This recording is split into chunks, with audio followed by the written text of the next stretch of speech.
I had a crazy dream last night where there was some group of bikers that wanted to take over a Christian bikers club because it was growing really big and the leader of the other group was so bent on being the leader. He just wanted to be the new leader of this group. Then I woke up, wasn't sure what that was all about.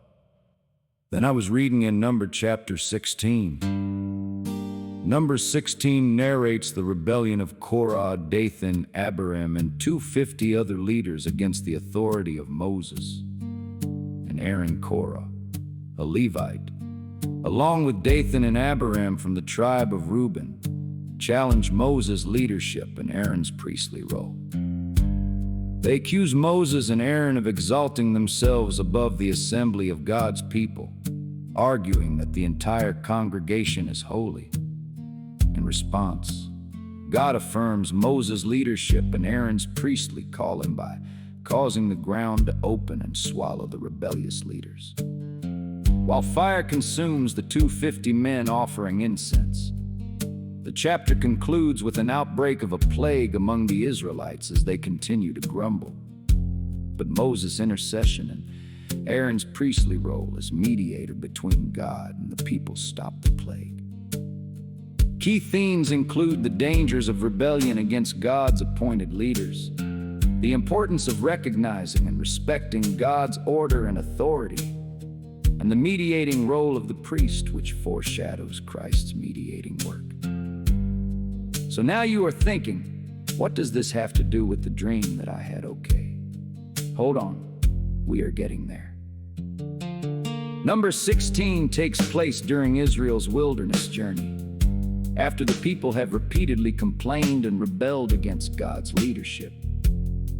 This chapter is part of a series of rebellions recorded in the book of Numbers, where the people question God's direction and the authority of Moses and Aaron. Korah's rebellion is particularly significant because it represents not only a challenge to Moses' civil authority, but also a direct challenge to Aaron's priestly role, which had been established by God.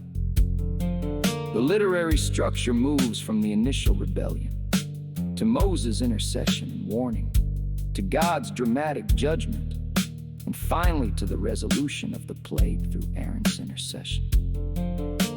The dangers of rebellion against God's appointed leaders. Korah, Dathan, Abiram, and the 250 leaders challenge the authority of Moses and Aaron, arguing that all of Israel is holy and that Moses and Aaron have taken too much authority upon themselves.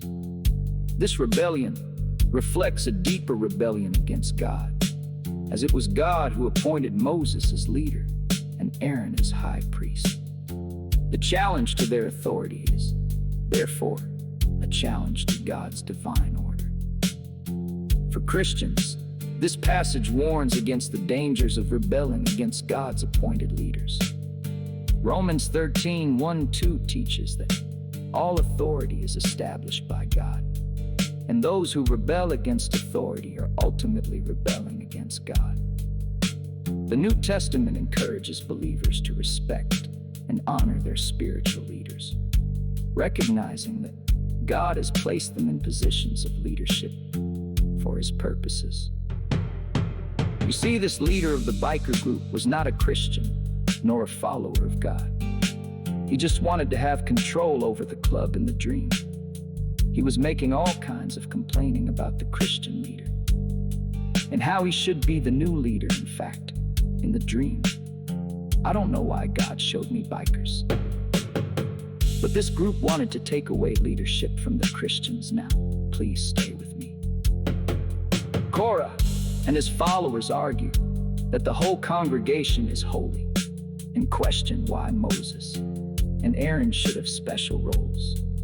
While it is true that Israel is called to be a holy nation, this does not negate the fact that God had ordained specific roles for Moses and Aaron. Korah's challenge reflects a misunderstanding of God's holiness and His established order. For Christians, this serves as a reminder that while all believers are called to be holy, God has established specific roles within the church.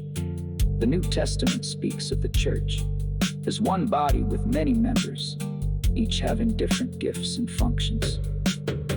Rebellion against God's order in the church is ultimately rebellion against God's design for his people. God's response to Korah's rebellion is swift and severe.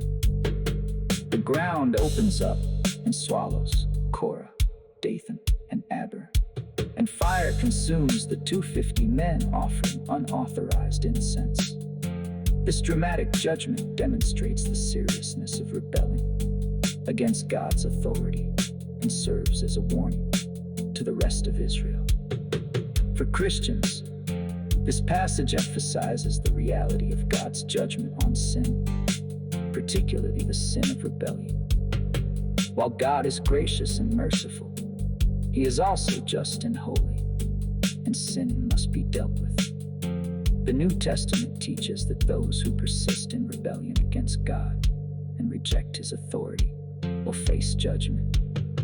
Okay, so we can see now